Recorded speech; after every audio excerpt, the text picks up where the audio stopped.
नमस्कार दोस्तों, स्वागत है आपका एजो फॉर इंडिया के प्लेटफॉर्म पर। और इस सेशन में यानी कि आपका जो फोर्थ सेट है आपका प्रैक्टिस सेट इंग्लिश का। तो इसमें हम डिस्कस करेंगे आपके जो संभावित प्रश्न हो सकते हैं और वो किस पैटर्न पे बेस्ड हैं जो अभी आपका लेटेस्ट एग्जाम हुए हैं। यानी कि हाईकोर्ट के द्वारा एक एग्ज़ाम कराया गया आपका, पहला तो था एक ड्राइवर का और दूसरा कराया गया था स्टेनो का। तो इनमें क्या हुआ, कौन कौन से क्वेश्चन आपसे पूछेंगे, उस बेसिस पे आपके लिए क्या इंपॉर्टेंट हो सकता है, तो उन टॉपिक्स को हमने यहाँ पर शामिल किया है। ठीक है, तो चलिए स्टार्ट करते हैं, देखते हैं आज का पहला प्रश्न क्या है इस सेट का।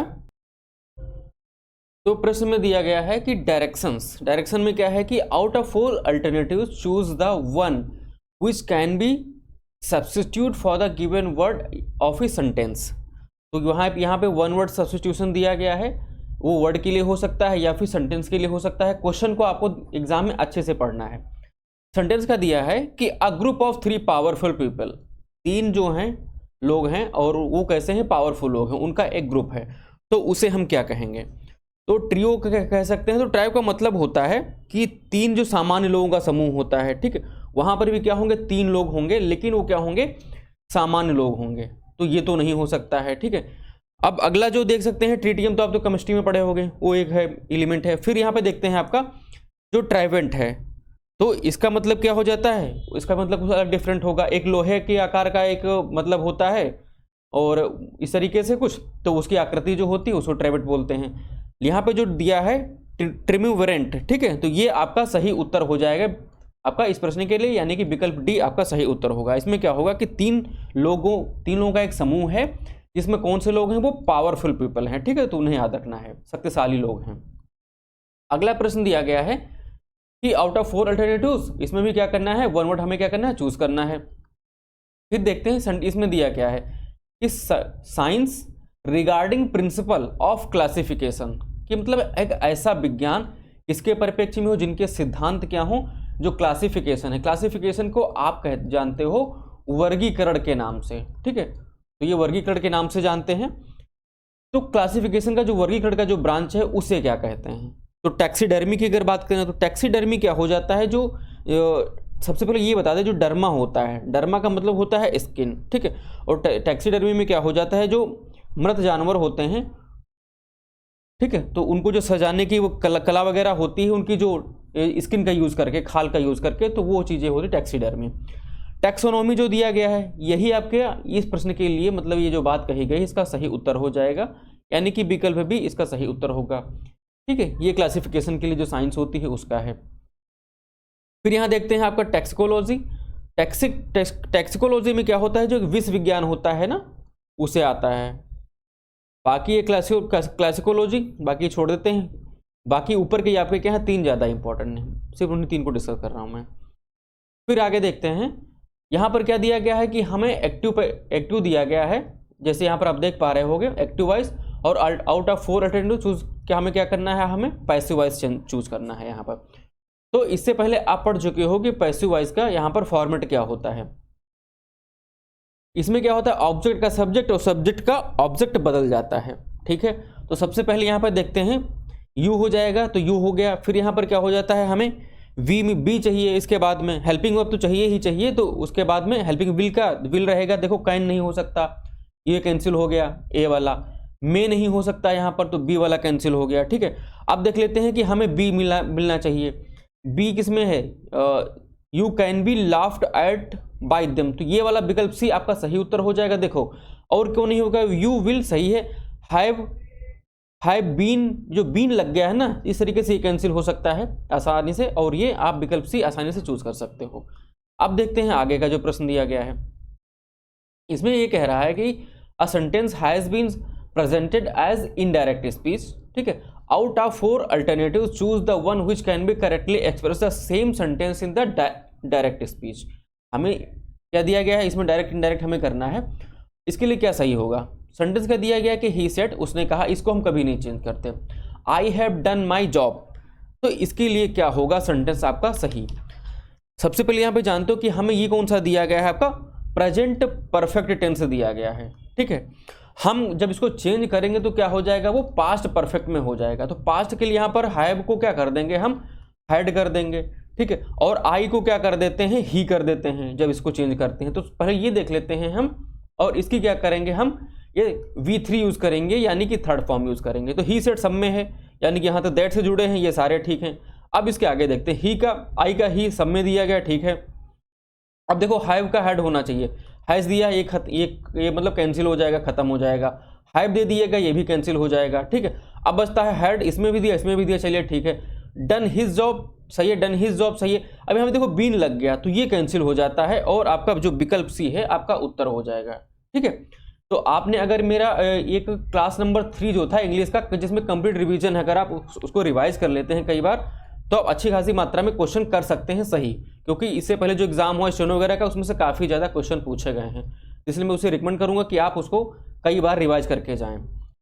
फिर देखते हैं अगला सेंटेंस दिया है कि what is the figure of speech, हमें फिगर ऑफ स्पीच बतानी है, ठीक है। जो आपके एग्जाम में पूछा भी जा चुका है स्टेनो में, वहां पर फिगर ऑफ स्पीच शब्द नहीं लिखा था, सीधे उसमें कह रहा था कि इसका वन वर्ड बताओ। इसका ये और ये वाला जो सेट, ये वाली मतलब जो क्वेश्चन इस टाइप का, हम प्रैक्टिस सेट नंबर जो आपका 4th था, 3rd था, उसमें हम करवा चुके हैं।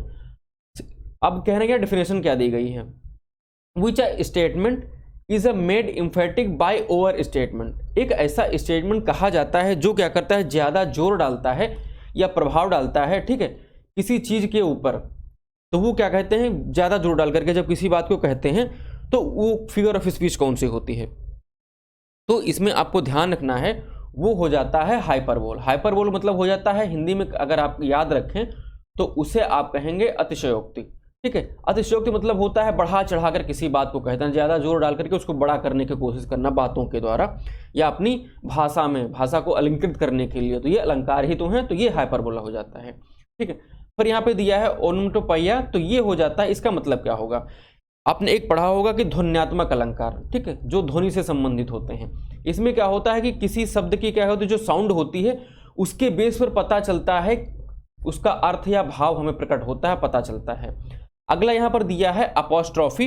अपोस्ट्रोफी में क्या होता है कि संबोधन करते हैं, ठीक है, कि सुनो भाई है, ऐसे तरीके से होता है। तो इस तरीके से इसका कहीं कहीं हम आपको साइन भी देखने को मिलेगा।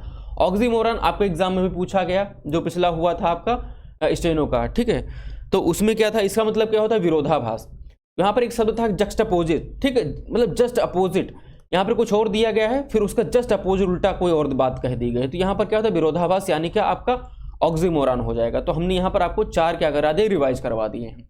बाकी डिटेल में करने के लिए आप जाके एक छोटी सी क्लास है, उसे चाहे तो अटेंड कर सकते हैं।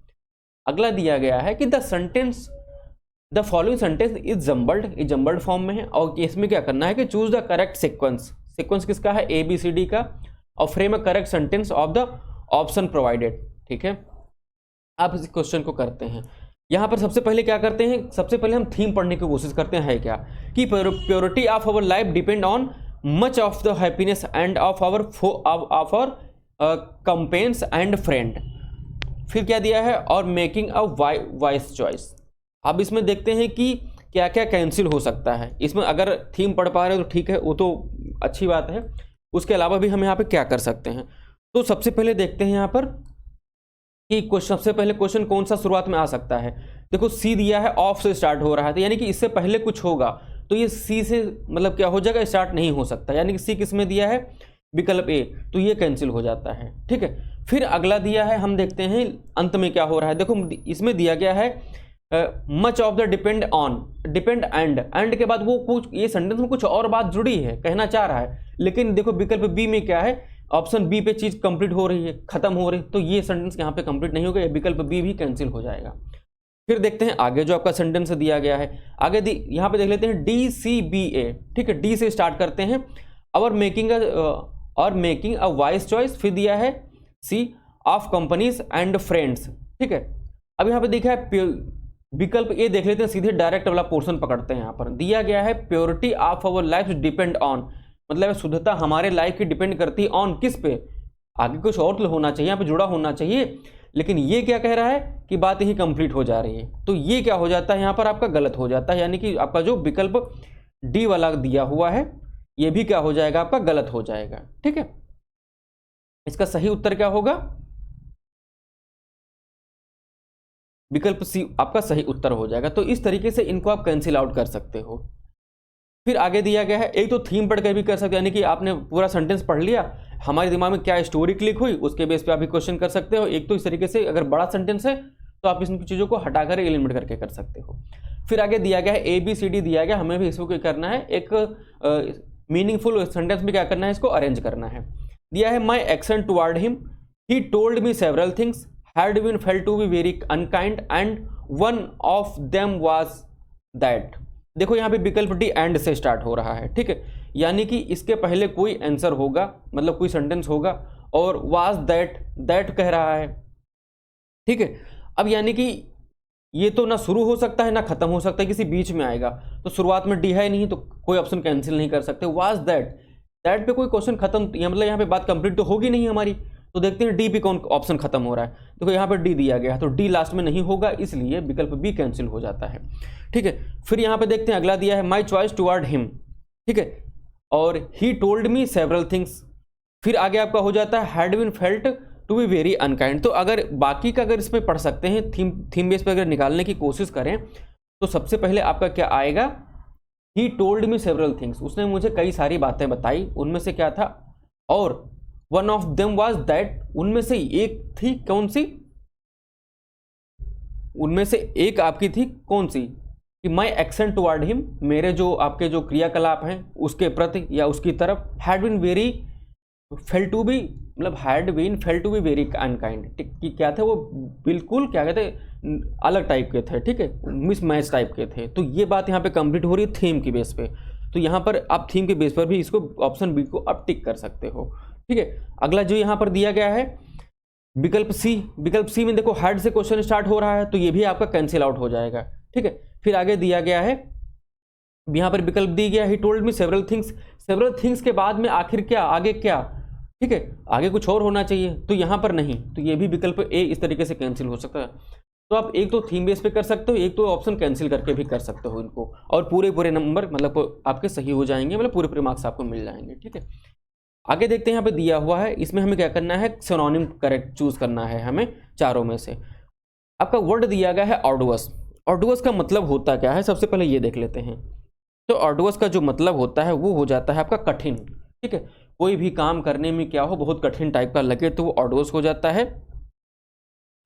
तो इसका सिनोनिम क्या हो सकता है वो देख लेते हैं। तो विकल्प डी जो आपका दिया गया है इसका क्या हो जाता है, इसका सिनोनिम है, यानी कि इसका पर्यायवाची है, ठीक है, स्ट्रेनियस जो आपका होगा ये आपका सिनोनिम हो जाएगा इसके लिए। फिर देखते हैं यहाँ पे एक दिया गया है फ्रेवरेंट और एक दिया है इंथुजियास्टिक, इन दोनों का मतलब हो जाता है उत्साह से भरा हुआ, ठीक है, काफी ज्यादा उत्साह या उन्मादी टाइप का। फिर यहाँ पे दिया गया है स्ट्रॉन्ग का आप जानते हो क्या होता है, मजबूत, ठीक है। तो अब ये तो एग्जाम में बहुत सिंपल होगा, तो ये ग्रुप डी के में पूछ सकता है, बाकी अगर ग्रुप सी में जाएगा इसके आगे बढ़ेगा तो आपसे पूछ सकता है फर्म, ठीक है। तो FIRM होगा फर्म, इसका मतलब भी हो जाता है आपका जो मजबूत होगा वो, ठीक है। एक फर्म होता है, ठीक है, वो इकोनॉमिक्स में यूज होता है, वो अलग स्पेलिंग होती है, ठीक है।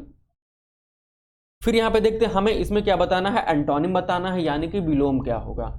शब्द दिया गया है अर्बन का मतलब क्या होता है, जब यहाँ ग्रामर के सब उसमें यूज करते हैं सेंस में, आपके लैंग्वेज इंग्लिश लैंग्वेज जो आपका पेपर के हिसाब से होगा तो वहां पर हम इसको कह सकते हैं सभ्य, जो आपका इसमें पूछा जा सकता है। अब इसका उल्टा क्या हो जाएगा, तो रूरल का मतलब हो जाता है आपका जो ग्रामीण लोग होते हैं, ठीक, ग्रामीण जो होता है वो। अब फिर यहाँ पर जो क्रूड दिया गया है ये क्या हो जाता है, असभ्य टाइप का, ठीक है, असभ्य कह सकते हैं या फिर निर्दयी टाइप का, ठीक है। फिर हो जाता है नेटिव का मतलब हो जाता है कोई देसी टाइप का, ठीक है, यहीं का। और लाउड का मतलब हो जाता है कोई तेज आवाज होती है, ठीक है, बहुत तेज, हाई मतलब क्या होता है, स्पीकर होता है, वहां पे लाउड का शब्द यूज करते हैं। अब देखो ग्रामीण तो यहाँ पर होगा नहीं, ठीक है, यहाँ पर जो क्रूड दिया गया है ये इसका क्या हो जाएगा, एंटोनिम इसका जस्ट अपोजिट हो जाएगा, यहाँ पर असभ्य, यानी कि विकल्प बी आपका सही उत्तर होगा इस प्रश्न के लिए। चलिए आगे देखते हैं आपका जो प्रश्न दिया गया है। आगे दिया गया इसमें कह रहा है कि identify the correctly spelled word from the given option, हमें इसमें करेक्टली स्पेल्ड वर्ड बताना है। तो यहाँ पर जो आपका करेक्टली स्पेल्ड वर्ड होगा वो क्या हो जाएगा, विकल्प बी में आपका जो स्पेलिंग दी गई है वो सही हो जाएगी। देखो CO दिया गया है, ठीक है, फिर MM है, EM है ORAT, ठीक है, कमोमरेट, इसका मतलब होता है किसी चीज को मनाना, ठीक है, कोई चीज को मनाना होता है। अब यहाँ पर स्पेलिंग में देखो एरर कैसे पूछ लिया, डबल एम है, यहाँ पर सिर्फ एक एम कर दिया, ठीक है। यहाँ पर जबकि होना क्या चाहिए, डबल एम। अब यहाँ पे ई, और यहाँ पर देखो एक ही एम होना चाहिए, आगे एक एम है लेकिन यहाँ पर डबल एम कर दिया। तो यहाँ पर जो डबल सेंस आते हैं, डबल एम, डबल एस, ठीक है, ई ओ, मैं इससे पहले कई बार बता चुका हूँ, इनको पहचानने के एक तरीके हैं। अब कम्युनिटी की स्पेलिंग है, आपको दी है, आपको याद नहीं हो रही है, ठीक है, बड़ी स्पेलिंग है, तो आप क्या कर दो, इसको COMM इतना याद कर लो, COMM, आगे कर दो EM कर दो, ठीक है, और या ई कर दो, और चाहे MORAT कर दो, मोरेट। तो इसको क्या कर दो, सेगमेंट कर दो, उसके खंड कर दो, टुकड़े कर दो, और फिर उसको याद रखो, स्पेलिंग भी याद हो जाएगी पूरा, ठीक है, और उसके एक एक लेटर भी आपको याद रहेंगे, पूरी तरीके से आप सही कर पाओगे उसको। आगे देखते हैं, आपका जो प्रश्न दिया गया है कि spot the error in the following sentence and mark the correct answer. हमें इसमें क्या करना है, एरर फाइंड करना है, और जब कोई एरर ना हो तब हम क्या चूज करेंगे, नो एरर, यानी कि विकल्प डी। सेंटेंस दिया गया है कि beside writing is my hobby, I had ideas for a couple of short stories that needed further thoughts. अब इसमें क्या दिया गया है कि लिखने के अलावा जो मेरी हॉबी है उसमें क्या है कि कुछ हम क्या करते हैं, कपल ऑफ शॉर्ट स्टोरीज लिखते हैं, ठीक है, जिसके लिए हमें क्या होता है, इसके आगे के लिए भी सोचने की जरूरत पड़ती है, सोचना पड़ता है। हमारी हॉबी क्या है, राइटिंग, उसके अलावा, ठीक है, ये शब्द को ध्यान रखना है, उसके अलावा, जबकि हमें यहां पर क्या दिया गया है, बिसाइड। बिसाइड का मतलब हो जाता है किसी चीज के जो बगल में होता है, कहते जैसे ये चीज यहां पर है, ठीक, उसके जस्ट बगल में साइड में ये है, तो ये बिसाइड हो जाता है, बिसाइड, बगल में, या फिर कह सकते हैं उसके बगल के स्थान पर, ठीक है, जस्ट, तो ये बिसाइड होता है, तो ये बिसाइड नहीं होगा, ठीक है, यानी कि विकल्प ए में क्या है, आपकी एरर है।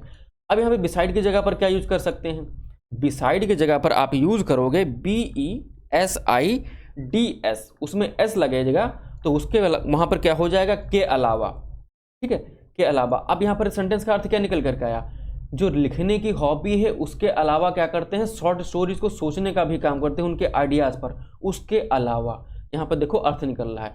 और इसको हमने डिटेल में प्रीपोजिशन में कंप्लीट कराया, तो मैंने कहा था ये आपसे सीधे प्रीपोजिशन पूछा जा सकता है, ग्रुप डी के लिए बहुत ही ज़्यादा इंपॉर्टेंट है कि इसमें कौन सी प्रीपोजिशन है, ये प्रीपोजिशन है, ठीक है, और इसका मतलब क्या हो सकता है, ये फिल इन द ब्लैंक्स में भी आ सकता है, एरर में तो हमने देखो आपको बता ही दिया करके, ठीक है, इस तरीके से आपको ध्यान रखना है, ग्रुप डी वाले खासकर। आगे दिया गया है कि spot the error in the following sentence and mark the correct answer. तो इसमें करेक्ट आंसर हमें बताना है, क्या होगा, सेंटेंस दिया गया है कि हर नॉलेज इन इंग्लिश, उसकी क्या है, नॉलेज इंग्लिश की, give her a great advantage, उसको क्या किया, ज़्यादा एडवांटेज को फायदा दिया ओवर मी, ठीक है, मेरे अपेक्षा, इस तरीके से भाव निकल करके आ रहा है। अब यहाँ पे देखोगे जो उसकी हर क्या किसी मतलब गर्ल्स के लिए यूज़ किया गया है, हर नॉलेज, उसकी नॉलेज इन इंग्लिश, ठीक है, उसकी नॉलेज जो इन इंग्लिश है, तो इंग्लिश में नहीं, इंग्लिश की, ऑफ लगेगा यहाँ पर, इन हटा दो, तो विकल्प ए में यहाँ पर एरर है। देखो यहाँ पे जो ज्ञान, जो नॉलेज होती है, नॉलेज की होती है, किसी की नॉलेज, अंग्रेजी की नॉलेज, यहाँ पर अंग्रेजी की समझ नहीं कहा गया है। जब कहीं पे डीप थिंकिंग की बात हो, ठीक है, डीप अंडरस्टैंडिंग की बात हो, वहाँ पर इन यूज़ कर सकते हो आप, लेकिन यहाँ पर अंग्रेजी की नॉलेज, तो ऑफ लगाओगे। ये हमने प्रीपोजिशन में बहुत अच्छे से पढ़ाया है, और जो क्लासेस लोग पढ़ा करके 5-5 6 घंटे पढ़ा के एक टॉपिक कंप्लीट करते हैं, हमने उतना 3-3 4-4 6-6 मिनट में हमने कंप्लीट कर दिया है। आप चाहें तो उसे रिवाइज कर सकते हैं प्लीज़। फिर आगे देखते हैं, तो इसमें विकल्प ए आपका सही उत्तर हो जाएगा। फिर आगे देखते हैं जो आपका अगला प्रश्न दिया गया है, इसमें कहा जा रहा है कि डू नॉट, फिर दिया है ब्लैंक स्पेस, इसमें क्या आएगा, your own personal views upon the reader, अपने क्या है पर्सनल व्यूज, क्या दूसरों के ऊपर क्या नहीं करना है, एक्सपोज नहीं करना है, इंटरपोज नहीं करना है, एक्सप्रेस नहीं करना है, फिर इम्पोज नहीं करना है। देखो अब यहाँ पर हम देखते हैं सबसे बड़ी चीज़ होती है एक्सपोज का मतलब क्या होता है कि किसी चीज़ का खुलासा कर देना, ठीक है। अब यहाँ पर अपने जो पर्सनल व्यूज हैं उनका खुलासा तो कर नहीं सकते, तो ये नहीं होगा, ठीक है। इंटरपोज का मतलब देख लेते हैं, तो इसमें क्या होता है कि कहीं पर कोई व्यवधान डाल देना, ठीक है, कोई चीज़ अच्छी ठीक ठाक तरीके से चल रही है, वहाँ पर हमने क्या कर दिया, उनको गलत कर दिया, ठीक है, तो व्यवधान हो गया, तो विकल्प बी भी आपका सही उत्तर नहीं होगा। एक्सप्रेस क्या होता है, व्यक्त करना, तो यहाँ पर हम अपने आइडिया किसी के ऊपर व्यक्त करते हैं, ऑन द रीडर, रीडर के ऊपर व्यक्त करेंगे, तो ये भी नहीं होगा। इम्पोज जो होता है, इम्पोज का अगर सही मतलब होता है, देखो कुछ भी हो सकता है, लेकिन सबसे अच्छी फ्रिक्वेंसी जो बैठ रही है इम्पोज का, अपने जो विचार हैं उन पे जो रीडर हैं, ठीक है, तो उन पे थोपना, ठीक है, थोप नहीं सकते हैं, ठीक है, अपने विचार आरोपित नहीं कर सकते हैं। और इनके साथ में क्या लगता है, इम्पोज के साथ में जो आपका आपका आगे जो प्रीपोजिशन लगेगा वो ऑन लगेगा, ऑन हो सकता है या फिर अपॉन हो सकता है। तो देखो यहाँ पर लिखा हुआ है do not impose your own personal views upon दिया गया है। तो देखो ये मतलब गलत नहीं, ये अपॉन ये प्रीपोजिशन लग सकता है। आपसे एग्जाम में प्रीपोजिशन के परिप्रेक्ष्य में भी आपसे क्वेश्चन पूछा जा सकता है, इसे ध्यान रखना। तो वहाँ पर ऑन और अपॉन दोनों लगेगा, ठीक है। इस तरीके से कैसे लगेगा ये सेंटेंस के सेंस पर निर्भर करेगा। तो हम यहाँ पर एक एक सेंटेंस के दम पर कई सारी चीज़ें क्लियर कर रहे हैं, जिससे कि आपको कम समय में ज़्यादा से ज़्यादा चीज़ें नॉलेज मिल सके। फिर आगे देखते हैं यहाँ पर जो दिया गया है sentence, the school isn't from the last one, ठीक है। क्या है स्कूल, क्या है इजेंट। अब जब कहीं पर लगा होता है इजेंट, नॉट लगा होता है, तब नॉट के साथ क्या करते हैं हम एनी का प्रयोग करते हैं, ठीक है। Is not different from the last one. अब देखो एनी का, देखो आपके दिमाग में देखो ये विकल्प ए मोर दिया है, कैंसिल हो गया। सिर्फ डिफरेंस दिया गया, ये कैंसिल हो गया। आपके दिमाग में एक क्वेश्चन और उठना चाहिए कि भाई एनी डिफरेंट यहां पर दिया गया, एनी डिफरेंस यहां दिया गया है, ठीक है। तो इसमें सही कौन सा होगा? इसमें सही क्या हो जाएगा? विकल्प आपका बी सही उत्तर होगा। ऐसा क्यों सही होगा ये भी हम आपको बता दे रहे हैं। विकल्प बी आपका सही उत्तर होगा, ठीक है। क्योंकि जब डिफरेंट होता है, डिफरेंट ई एन टी जब लगेगा तो उसका मतलब हो जाता है किसी से भिन्न, यानी कि डिफरेंट के बाद में फ्रॉम आएगा। तो देखो यहाँ पे फ्रॉम आया है, ठीक है। फिर इसके आगे क्या आएगा? डिफरेंट टू लिख सकता है या द लिख सकता है, देन लिख सकता है। किसी से कंपेयर करने वाली बात हो सकती है, लास्ट वन, यानी कि कोई आखिरी वाली बात थी उससे कंपेयर किया जा रहा है, ठीक है। डिफरेंट फ्रॉम हो सकता है। अब देखो एनी डिफरेंस, तो डिफरेंस जानते हो कब यूज किया जाता है? जैसे कि मान लो हम कह सकते हैं difference between A and B, ठीक। कोई आदमी ए है और बी है, तो उसके बीच के जो डिफरेंस को कहते हैं there are no any difference between A and B, तब यहाँ पर एनी डिफरेंस लगाते, ठीक। वहाँ पर जब कोई दो व्यक्ति होते या दो चीज़ें होती उनके बीच में डिफरेंस जब करते हैं, और बिटवीन ही यूज करें। जब दो लोग होंगे तो बिटवीन यूज करेंगे, दो से अधिक लोग होंगे तब क्या यूज करेंगे? अमंग। ये चीज़ भी हम आपको बता रहे हैं, ठीक है। इसे ध्यान रखना। तो इसे हमने क्यों यूज नहीं किया और कब यूज करते, तो इस चीज को भी आपको अच्छे से ध्यान रखना है। चलिए अगला प्रश्न देखते हैं। अगले सेंटेंस में कहा गया है कि इसमें भी हमें फिलिंग द ब्लैंक्स करना है। आई हैव डिसाइडेड, फिर दिया है ब्लैंक, यानी कि हमें क्या आएगा? My course of action. मेरे क्या है, जो एक्शंस का मतलब एक सेट है, कोर्स है, उसको क्या करना है? डिसाइड करना है। मतलब आई हैव डिसाइडेड, डिसाइडेड मैंने डिसाइड किया था, किससे? विद के साथ नहीं होगा, फॉर के लिए ये भी नहीं होगा, ऑफ का ये भी नहीं होगा। जब डिसाइड करें, डिसाइड ऑन या फिर अपॉन होगा। डिसाइडेड ऑन या अपॉन, यानी कि विकल्प ए सही होगा। हम किसी चीज़ पे क्या करते हैं? विचार करते हैं। किसी चीज़ के साथ विचार यहाँ पे नहीं होगा, किसी चीज़ के लिए विचार, और यहाँ पर इस चीज़ के लिए क्या होगा? जो हमने विचार पहले से कर रखा है, के, यहाँ भी नहीं होगा। विकल्प ए आपका सही उत्तर हो जाएगा। फिर देखते हैं आगे प्रश्न आपका जो दिया गया है, इसमें क्या कह रहा है कि हमें इडियम फ्रेजेस जो दिए गए हैं उसमें क्या है, जो सही होगा वो हमें चूज करना है। इडियम फ्रेज क्या होते हैं? आपके जो मुहावरे और लोकोक्ति होते हैं वो होते हैं, और इनकी जो खास बात होती है आप ये जानते हो कि जो वहाँ पर सेंटेंस, जो आपका वाक्य या उपवाक्य या कोई बात लिखी होती है, वो शब्द वो उसका मतलब सीधा सीधा वो ना होकर कुछ और होता है, यानी कि जस्ट अपोजिट बदल जाता है। अब यहाँ पर देख लेते हैं, to bury the hatches, to bury the hatch. Bury का मतलब यहाँ पर क्या हो जाता है? किसी चीज़ को दफना देना, ठीक, या गाड़ देना। और हैच का मतलब हो जाता है आपका कुल्हाड़ी, ठीक है। अब कुल्हाड़ी को दफना दिया, इसका मतलब क्या हो जाएगा भाई? तो जब यहाँ पर हम क्या कर देंगे, किसी हथियार या औजार को क्या कर देंगे? दफना देंगे, खत्म कर देंगे। तो यहाँ पर क्या हो रहा है कि भाई हम क्या करें? शांति बना के रख रहे हैं, मेक अ पीस, ठीक है। अब क्या करें हम लोग? पीस एस्टेब्लिश कर रहे हैं, यानी कि इसका अर्थ क्या हो जाएगा? टू मेक पीस, यानी कि विकल्प ए आपका सही उत्तर हो जाएगा इस प्रश्न के लिए, ठीक है। और यहाँ पे आगे जो लिखा हुआ है टू डिग द ग्राउंड, ठीक है, मतलब ग्राउंड को खोदना, ठीक है। निगोशिएट करना, ये भी नहीं होगा। टू मेक वार, अब भाई कुल्हाड़ी को दफना दी तो वार तो लड़ाई युद्ध तो कर नहीं सकते, ठीक है, तो ये नहीं होंगे, ये होगा। आपको यहाँ पर मैंने सेंस के हिसाब से बताया, ऐसा बताया कि अगर आगे आने वाले में अगर आप एक दो मीनिंग पकड़ लो तब भी उसको कर सको। इसमें भी हमें इडियम फ्रेजेस बताने हैं। यहाँ पर लिखा हुआ कि selling like a hot cakes, मतलब कोई केक थे, ठीक है, कुछ उस हिसाब से कुछ कोई सेलिंग हुई बहुत पॉपुलर टाइप की, ठीक है। हॉट केक्स जैसी क्या हुई? सेलिंग हुई किसी चीज़ की। तो इसके लिए आपका सही उत्तर क्या हो जाएगा? जब कोई चीज़ बहुत ही पॉपुलर हो जाती है या तो पॉपुलर होगी तो वो गुड सेल में होगी, यानी कि to have a very good sale, यानी कि विकल्प डी आपका सही उत्तर होगा। यानी किसी चीज़ की बहुत अच्छी सेल होना, या फिर जो चीज़ पॉपुलर टाइप की हो जाती है वो हो जाता है।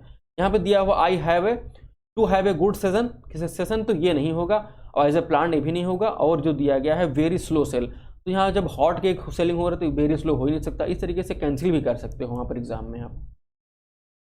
अगला सेंटेंस देखते हैं, इसमें भी क्या है, इडियम फ्रेज दिया गया। अब यहाँ पे छोटी से 2 शब्द दे दिए गए हैं, इनका मतलब हमें बताना है। शब्द क्या दिए गए हैं, स्कॉट फ्री। स्कॉट का मतलब क्या हो जाता है, सबसे पहले ये देख लेते हैं। तो स्कॉट जो का मतलब होता है टैक्स, टैक्स का मतलब आप जानते हो क्या होते हैं, कर, ठीक है। और फ्री मतलब जानते हो मुफ्त, तो कर क्या हो जाए, कर फ्री कर दिया ना किसी चीज को, तो यहाँ पर क्या हो जाता है आपका अनलिमिटेड। तो अनलिमिटेड थोड़ी ना कर दिया, अनलिमिटेड में तो कर तो हो सकता है दिया जा रहा हो, या फिर हो सकता है कुछ और हो। यहाँ पर जो आपका सही विकल्प होगा इस प्रश्न के लिए वो हो जाएगा अनपनिश्ड, मतलब क्या कर दिया, कोई पनिशमेंट दिया ही नहीं। फिर आगे दिया गया है टू फ्रीडम, स्वतंत्रता, ठीक है, तो ये नहीं हो जाएगा। और ये जो हो जाता है अनरेपेनेंट, तो ये क्या हो जाएगा, इसका मीनिंग भी मैं आपको बता दे रहा हूँ। इसका मीनिंग हो जाता है कोई जब बेरहम टाइप का होता है, बेरहम वो हो जाता है, यानी कि कह सकते हैं जो मर्सी होती है, MERCI मर्सी, और फिर इसके आगे इसमें ऐड कर देते हैं लेस, ठीक है। मर्सी का मतलब होता है दया, और लेस का मतलब है दया विहीन, ठीक है। तो ये भी क्या हो जाता है आपका, इसका एक सिनोनिम हो सकता है, आपके एग्जाम के लिए भी महत्वपूर्ण है। ग्रुप डी वाले खासकर याद रखें, जो छोटे छोटे वर्ड बता रहे हैं उनके एग्जाम के लिए। डायरेक्शन क्या दिए गए हैं, इसमें भी अल्टरनेटिव चूज करना है, और इसमें क्या करना है, हमें 1 वर्ड का सब्स्टिट्यूशन बताना है। देख लेते हैं सेंटेंस में क्या दिया है कि I think no longer in use, मतलब ऐसी वस्तुएं जो क्या हैं आज क्या है अपने प्रचलन में नहीं है, ठीक है, जो प्रचलन से बाहर हो जाती हैं। ये सेंटेंस ना दे करके ये आगे के ये कह सकता है कि उन वस्तुओं के बारे में बताओ जो प्रचलन से बाहर हो गई हैं। इसमें क्या कह रहा है, जो अब यूज़ में नहीं, बहुत दिनों से यूज़ में नहीं है। तो कई तरीके से क्या करते हैं, इसका सेंस चेंज कर करके पूछा जा सकता है एक ही चीज़ को। तो अब यहाँ पर देख लेते हैं, जो विकल्प आपका सी होगा वो सही उत्तर होगा। जो ऑब्सोलेट मतलब होता है, इसका क्या होता है, जो पुराने ढंग की कोई चीज़ होती है, जो या फिर कह सकते हैं कोई चीज़ क्या हो जाती है प्रचलन से बाहर, यानी कि प्रचलन से बाहर हो गया तो क्या हो गई, अप्रचलित हो गई, ठीक है। चलन से बाहर यानी कि वो अप्रचलित हो गई, तो विकल्प सी आपका सही उत्तर हो जाता है। अब आगे देखते हैं, जो आपका अगला यहाँ पे सेंटेंस ये दिया गया है, इल्यूजन। इल्यूजन का मतलब हो जाता है जो चीज़ भ्रम पैदा करे, ठीक है। इलीगल आप जानते हो कि जो क्या हो आपका अवैध हो, वैध मतलब हो जाता है कानूनी तौर पर सही, और अवैध मतलब होता है कानूनी तौर पर गलत, ठीक है। फिर आगे यहाँ पर दिया गया है आपका हिस्टोरिक। हिस्टोरिक का मतलब तो आप जानते हो, इसका मतलब होता है ऐतिहासिक, ठीक है, ऐतिहासिक रूप से। यहाँ पर हमने बताया इल्यूजन, इल्यूजन का मतलब मैंने बताया कि भ्रम, और इसका एक सिनोनिम आपके एग्जाम के लिए एक इंपॉर्टेंट है, वो होता है हेलुसिनेशन, यानी कि HALLU और CI फिर लिखा है NATION, आप समझ जाना, ये हो जाता है आपका हेलुसिनेशन, ठीक है। फिर आगे देख लेते हैं आपका अगला जो सेंटेंस दिया गया है। इस सेंटेंस में कहा जा रहा है कि डायरेक्शन दिए गए हैं आउट ऑफ 4 लेटर न्यूज, इसमें भी हमें क्या करना है, 1 वर्ड चूज करना है। फिर यहाँ पे दिया गया है कि आप प्लेस एक वैसी जगह where astronomical observation are made, जहाँ पर एस्ट्रोनॉमिकल जो ऑब्जर्वेशन होती हैं, यानी कि जो अंतरिक्ष से संबंधित जो ऑब्जर्वेशन होती हैं वो क्या की जाती हैं, ऑब्जर्व की जाती हैं, ठीक है, या परफॉर्म की जाती हैं, तो उसको क्या कहेंगे। तो इसके लिए जो सबसे सही उत्तर हो जाएगा वो देखो, यहाँ पर एस्ट्रो लगा हुआ है, एस्ट्रो, यहाँ पर भी देखो क्या लगा हुआ एस्ट्रो। अब यहाँ पर लेबोरेटरी ऑब्जर्वेशन है, ठीक है, तो लेबोरेटरी हो जाएगा। जो एक फेरी दिया गया, तो फेरी मतलब होता है पेरीफेरी, यानी आसपास का कुछ क्षेत्र होता है, तो ये तो कैंसिल हो जाता है ना, इसका मतलब नहीं होगा, ठीक है। लेबोरेटरी का मतलब होता है जो आपकी प्रयोगशालाएं होती हैं वो हो जाती हैं, और ऑब्जर्वेटरी का मतलब होता है कि कोई ऐसी छत या ऐसी कोई बिल्डिंग की छत होती जहां पर क्या टेलीस्कोप वगैरह लगा करके क्या करते हैं, जो तारे हैं, ठीक है, तारे या फिर जो नक्षत्र हैं उनको ऑब्जर्व करते हैं, तो वो क्या हो जाती है ऑब्जर्वेटरी। तो यहाँ पर क्या होता है, जो लेबोरेटरी, ये आपका जो एस्ट्रोनॉमिकल जो होती हैं वो एस्ट्रो लेबोरेटरी में होती हैं, और ऑब्जर्वेटरी में इतना ही अंतर होता है, ठीक है, इसको ध्यान रखना है। चलिए आगे देखते हैं सेंटेंस। आगे दिया गया है, इसमें भी हमें 1 वर्ड चूज करना है। जो एक साथ हमने क्लास कराई थी वहीं से चीज़ यहाँ पर पूछी जा रही हैं, जैसा कि आप देख पा रहे हो कुछ चीज़ें रिपीट हो रही हैं। यहाँ पर दिया गया है यहाँ पर कि किलिंग वन सिस्टर, जो व्यक्ति क्या करे अपनी सिस्टर के या बहन की क्या करे, हत्या करे, मारे, तो क्या हो जाता है वो सोरोसाइड होता है, ठीक है। यहाँ पर एक सेंटेंस दिया गया सोरोसाइड, सोरो में जो लिखा हुआ SORO, ये क्या होता है, एक लैटिन वर्ड है, इस रूट वर्ड है, इसका मतलब होता है सिस्टर, ठीक है, और साइड का मतलब होता है मारने वाला। मैट्रिसाइड होता है जो मातृहंता हो, यानी कि माता को मारने वाला, और फैट्रिसाइड मतलब होता है भाई की हत्या करने वाला, भाई को या फिर कह सकते हैं मारने वाला। आगे दिया गया है रेजिसाइड, रेजिसाइड मतलब होता है राज हत्या, या फिर कह सकते हैं राजा को मारना, ठीक है। तो इसी तरीके से आपको ध्यान रखना है।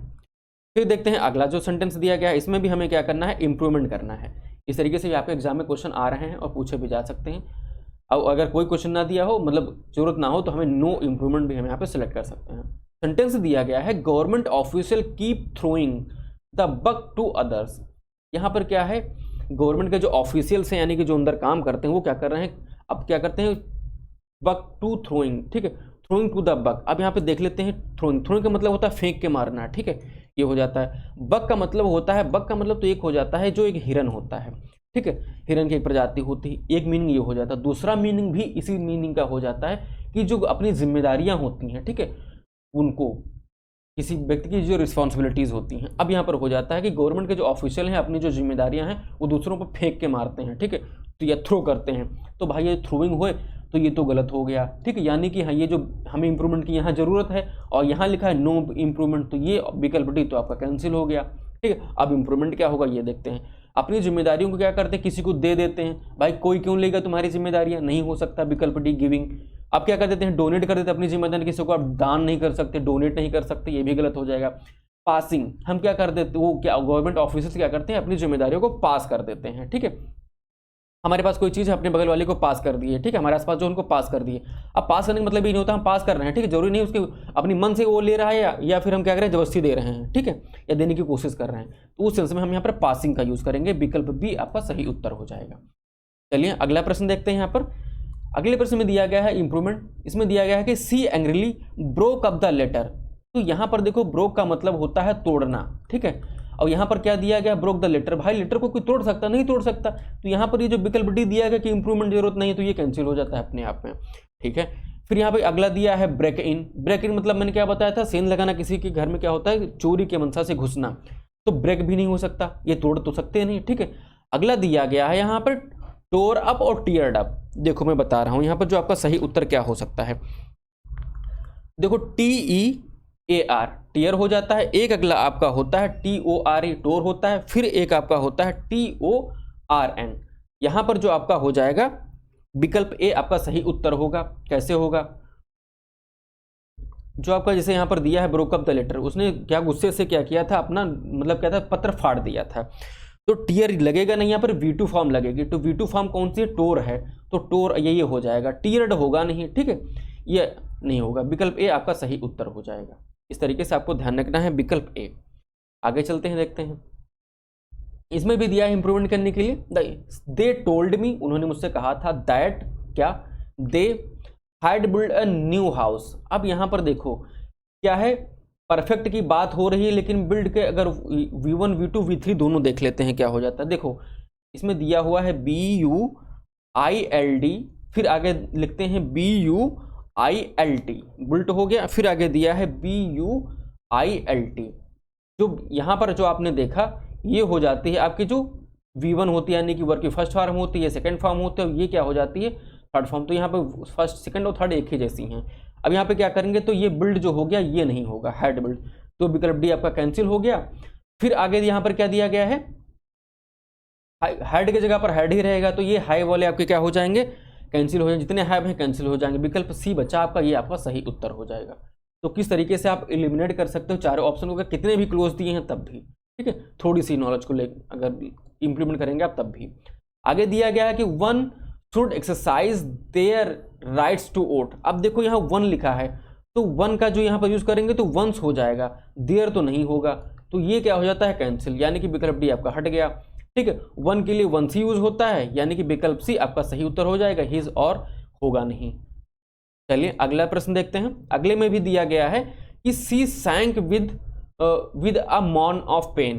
यहाँ पे इसका मतलब देख लेते हैं, जो मॉन दिया गया है MORN नहीं MOURN, MOURN का मतलब होता है कि शोक मनाना, ठीक है। अब ये बताओ उस किसी के पेन हो रहा है तो बंदा कोई पेन में शोक मनाएगा, नहीं मनाएगा, तो यहाँ के लिए जो विकल्प क्या हो जाता है, कौन सा सही होगा, मोन जो होगा आपका वो सही होगा। इसका मतलब होता है कराहना, दर्द में व्यक्ति क्या करेगा, कराहेगा, तो विकल्प सी आपका सही उत्तर हो जाएगा। तो यहाँ पर अगर आप ग्रामर इंप्लीमेंट नहीं करते, छोटे छोटे अगर वोकैब हैं इनका अगर अर्थ या मीनिंग पता है, तब भी आपके क्वेश्चन सही होंगे, ठीक है। सो थैंक यू, बहुत बहुत धन्यवाद आपका हमारे साथ यहाँ तक बने रहने के लिए। बाकी अपने सुझाव मतलब जो है देते रहिए हमें और कोई क्या क्या करना है, क्या क्या इंप्रूवमेंट करना है। ठीक है, मिलते हैं आपको अगले सेशन में, तब तक के लिए जय हिंद।